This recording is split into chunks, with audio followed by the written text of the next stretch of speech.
नमस्ते, फेरि पनि स्वागत छ मेरो युट्युब च्यानलमा। आज भने म फेरि पनि नयाँ ब्लग लिएर तपाईहरु सामु उपस्थित भइसकेको छु। आज चाहिँ म फुड डेलिभरीको फिनल्यान्डमा फुड डेलिभरीको कामको बारेमा ब्लगिङ गर्न गइरहेको। राइसो तुवत्तेकात्तु माछे रेभिन्तोला एच भन्ने चाहिँ रहेछ टर्की बफेट भित्र।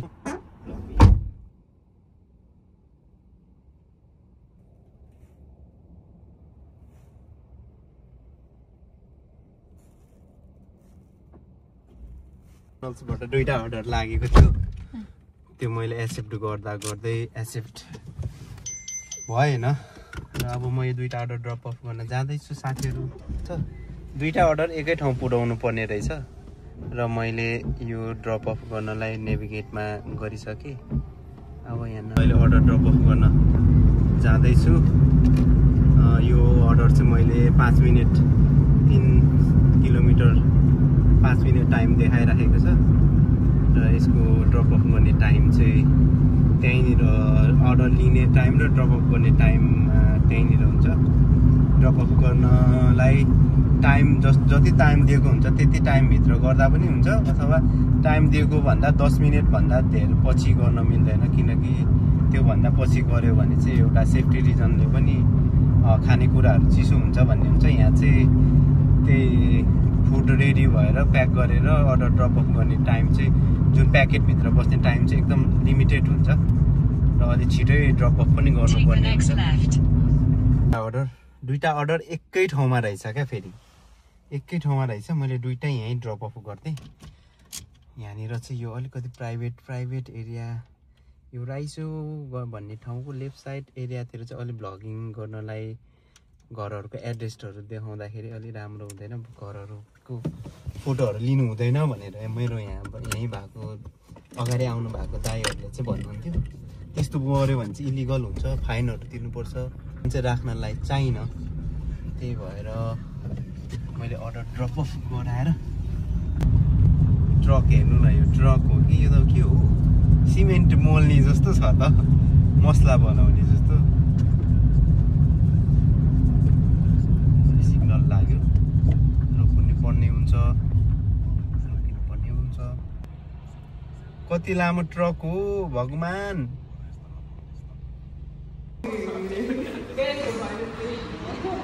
साँझ परिसकेको अवस्था छ, हल्का पानी परेको जस्तो छ, चिसो पनि भइराखेको छ।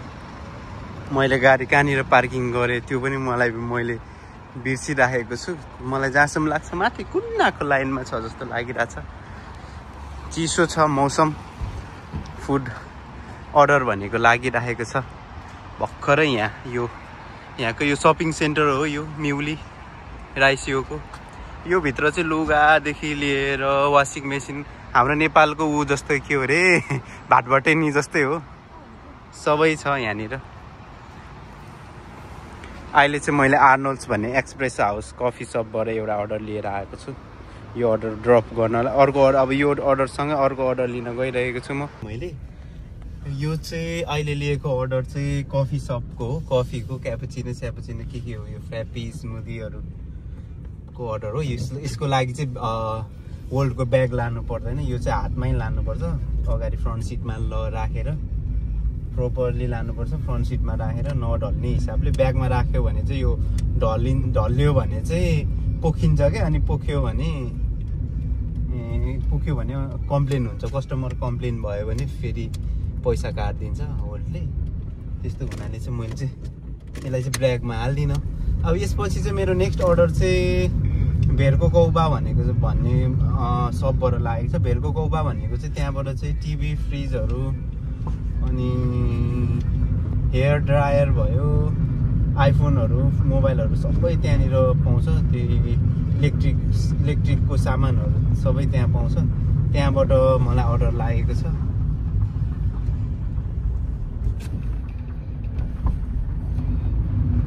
मलाई जहाँसम्म लाग्छ, लास्ट टाइम मैले त्यहाँबाट एउटा टिभी लगेर गएको थियो।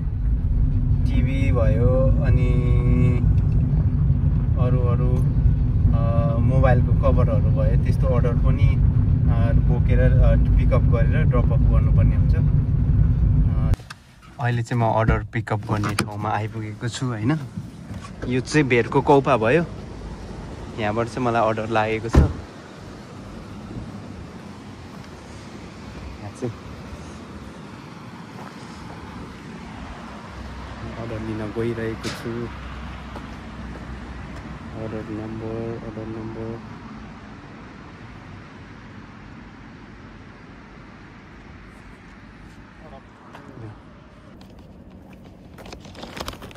अर्डर चाहिँ लिएर नै आइसक्यो।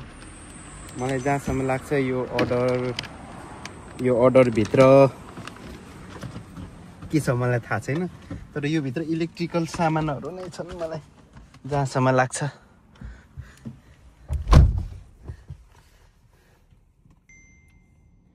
मैले लोकेसन स्टार्ट गरेँ। यो चाहिँ मेरो ड्रप अफको लोकेसन हो।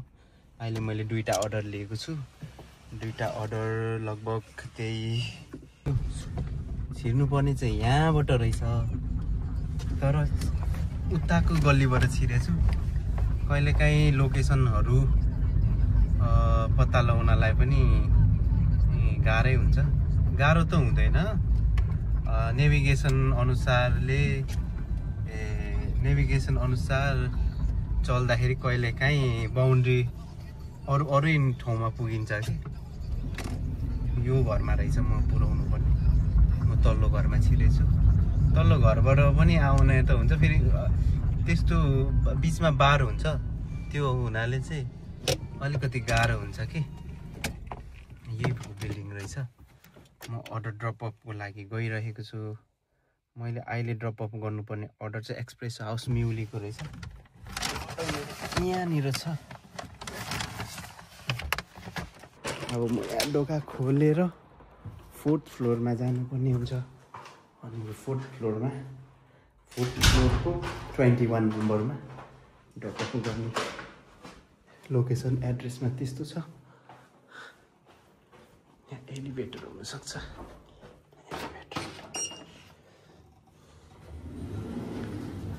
0 फ्लोरमा रहेछ।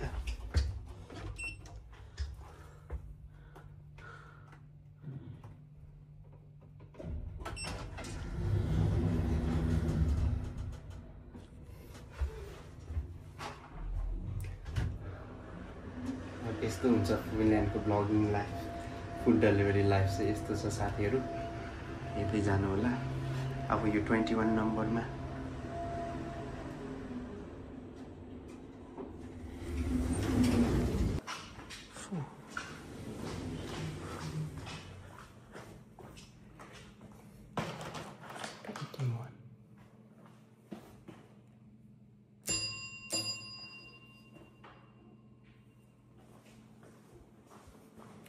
ड्रप अफ गरिदिएँ मैले एउटा अर्डर। हामिन काट्टु रहेछ। हामिन काट्टु जानुपर्ने हुन्छ। 11 मिनट देखाइरहेको छ। पुरा कच्ची छ बाटो। यहाँनिर चाहिँ यस्तो ठुलो फुटसल हो। यो फुटसल होइन, फुटबल ग्राउन्ड। यो चाहिँ फुटबल ग्राउन्ड हो। यत्रो ठुलो के हो टनेल जस्तो देख्छ, तर यो भित्र फुटबल खेल्छ भन्ने सुनेको थियो। तर कोहीले भन्दाखेरि यो चाहिँ हाइड्रोजन प्लान्ट के हो, स्टोर गर्ने के हो पनि भन्ने सुनेको थियो। के हो मलाई थाहा छैन। अब फेरि थाहा नभइकन यत्तिकै पनि बोल्ने कुरा नै हुँदैन। फेरि थाहा नभएको कुरामा बोल्दाखेरि अलि मजाले पनि बोल्न सकिँदैन। अहिले चाहिँ ड्रप अफको लागि अझै 8 मिनट बाँकी छ।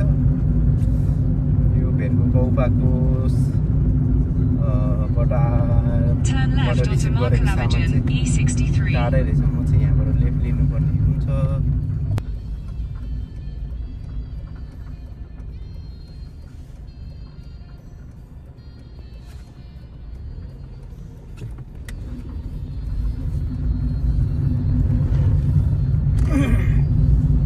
In 300 meters at the roundabout, continue straight to stay on Markelavigen E63.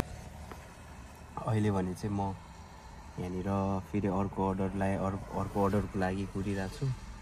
मैले चाहिँ आज टोटल त्यही कतिवटा अर्डर गरेँ भने टोटल त्यही मैले 4वटा जति अर्डर गरेँ होला। 4वटा अर्डरमा चाहिँ 4वटा अर्डर चाहिँ तपाईँको एउटा अर्डर चाहिँ 5 युरो भन्दा माथिकै हुन्छ। त्यही 4वटा अर्डरमा अनि एउटा अर्डर त्यही भेरको कौपा भनेको चाहिँ मेसिनरी जुन सामानहरू इलेक्ट्रिकल सामान बोक्ने चाहिँ अलिक बढी दिन्छ। इलेक्ट्रिकल सामानहरूको चाहिँ अलि सेफ्टीको साथ लानुपर्छ। इलेक्ट्रिकल सामानको चाहिँ त्यही 10 युरो 6 युरोदेखि 10 युरो हुन्छ। अरू नर्मली 5 युरोको थियो। मलाई चाहिँ अहिले अर्को अर्डर म्याकडोनल्ड्सबाट लागेको छ। म चाहिँ यो अर्डर लिनलाई गइरहेको। मैले अर्डर लिएँ साथीहरू। अब यो अर्डर ड्रप अफ गर्नलाई जाँदैछु। अर्डरको लोकेसन चाहिँ लुम्पालान्काक्तु रहेछ। अब यो अर्डर ड्रप अफ गर्न जाँदैछु म। मैले यो स्ट्यान्डमा कसरी राख्ने होला सोचेँ। मलाई चाहिँ अर्को अर्डर ठ्याक्कै यहाँ अगाडि यस बर्गरबाट लागेको छ। यस बर्गर म चाहिँ अर्डर ड्रप अफ गरेर आएँ। अहिले चाहिँ म चिया खाँदैछु। अहिले चाहिँ यो राइसोमा अर्डर वेट गरेर बसिरहेको छु। सेम म्याकडोनल्ड्सकै लोकेसनमा। मैले चाहिँ घरबाट दुध चिया लिएर आएको थिएँ। बाहिर जाडो छ अनि चिया खाइरहेको छु अहिले चाहिँ।